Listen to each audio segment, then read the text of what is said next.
4 kinds of overthinking and one tired mind behind all of them. Here's what each one is quietly doing to you and why your brain swears it's helping. Rumination? The kind of overthinking that lives entirely in the past. You know it as the 2 a.m. rewind. An old argument, a clumsy thing you said years ago, a mistake your mind insists on screening again and again. It feels productive, like you're finally working it out. But here's what's really happening. Your brain flags anything unresolved as a threat it still has to solve, so it keeps dragging the memory back to the table. The problem is, there is nothing left to solve. Replaying isn't fixing. It's just reopening the same wound. So the scene loops. Your chest tightens. The old shame feels fresh again, as if it happened this morning. And every replay quietly teaches your brain that this memory matters, carving the groove a little deeper. Do it long enough, and the loop runs on its own. No invitation needed. Researchers tie this kind of chronic rumination closely to anxiety and depression. It isn't reflection. Reflection ends with a lesson. Rumination just ends with you, exhausted, exactly where you started. You weren't solving the past.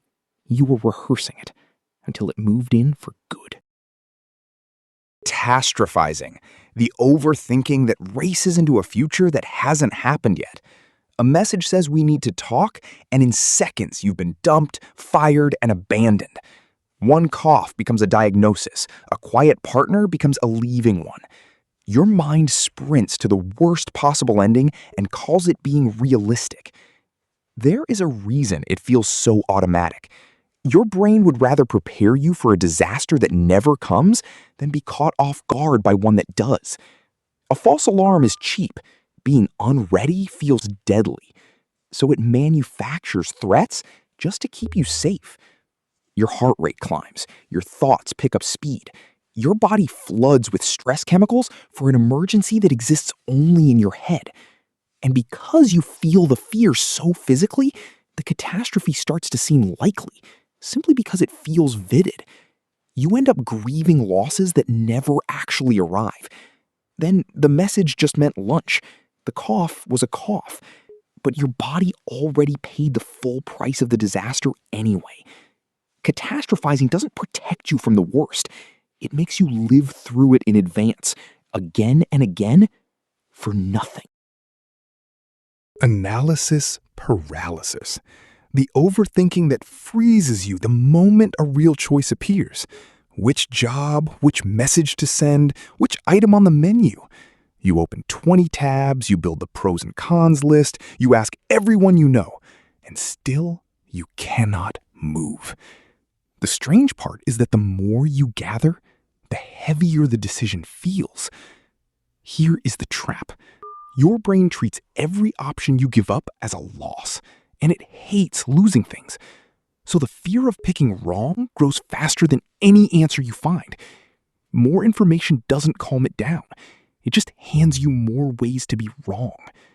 Your thoughts spin in place, the deadline creeps closer, the window for the good choice quietly begins to shrink.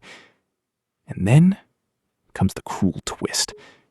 Not deciding is itself a decision, one that life ends up making for you, usually the worst one left on the table. The perfect option you were holding out for almost never existed.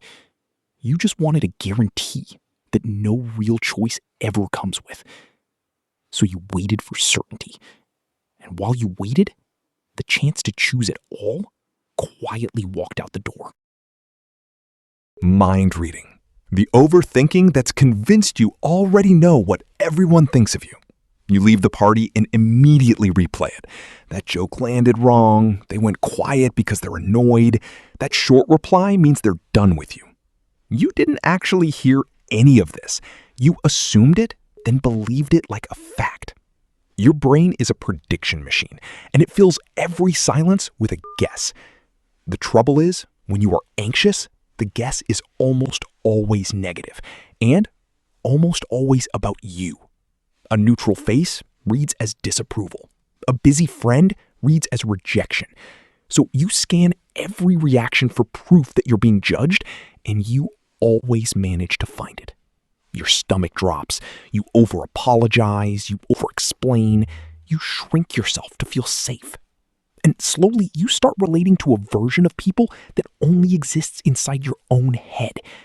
The distance you were so afraid of, you quietly build yourself. Most people, meanwhile, were just thinking about their own night, not yours. You weren't reading their minds at all. You were only hearing your own fear played back to you in their voices. 4 kinds of overthinking, one mind trying to protect you. None of it is the danger it feels like.